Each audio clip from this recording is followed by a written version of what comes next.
innocent shape of an egg, her hazel eyes gazing ahead frankly, though she trusted no one.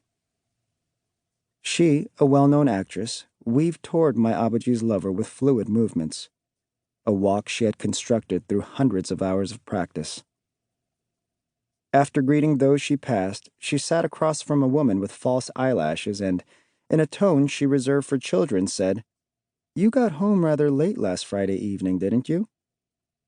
In this way, she reminded the woman that there was only one wife and that the wife had generously permitted the husband a tryst with his lover.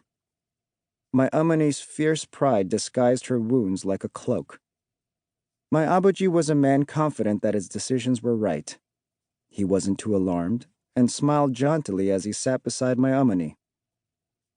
He ran the government trading bureau, a powerful position mysterious even to my family. There were always graver issues for him than women.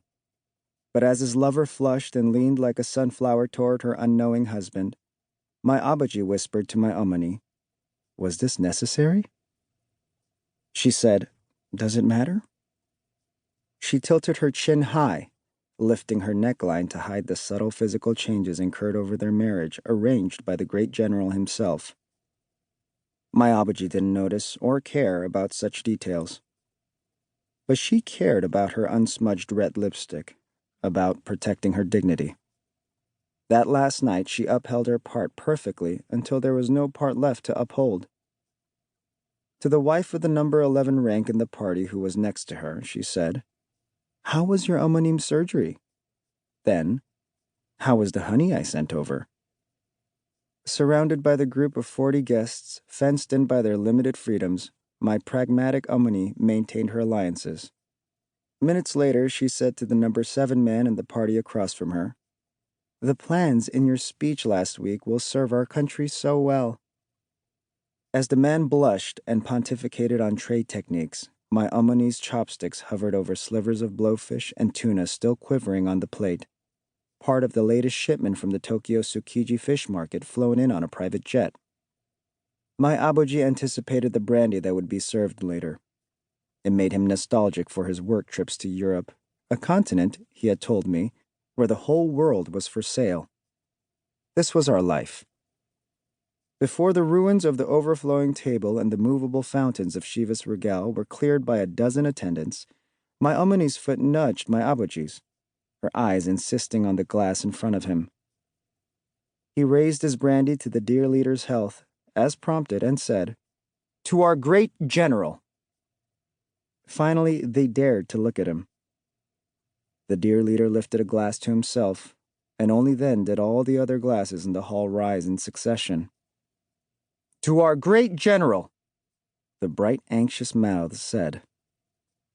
Underneath his gray silk Mao suit, maybe the general suffered too. I wondered if he touched a discolored mole that worried him, or touched his thinning hair teased into a tangle of height when he was weighing his potential successors, checking if he was still intact. But he knew what to rely on when nothing else was left. Extravagant rituals of the hand, goose-stepping parades of soldiers, a skyline of monuments. He sank into the chair that hugged his girth, and with one ragged rhythm of his arm held everyone's attention. I want the scene to freeze here. I want to prevent the events that my Amani told me about on the night we left Pyongyang forever. I want my language of yearning to be more powerful than time, but all I can do is remember. Imagine. Believe the only story I have left of my Abaji. In the hall so large that their voices echoed, the dear leader's hand rose toward the northernmost wall from him, and the wall parted.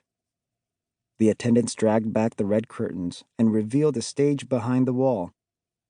A glittering disco globe came down from the ceiling, and the Joy Brigade began strutting in pink hot pants to a banned American pop song.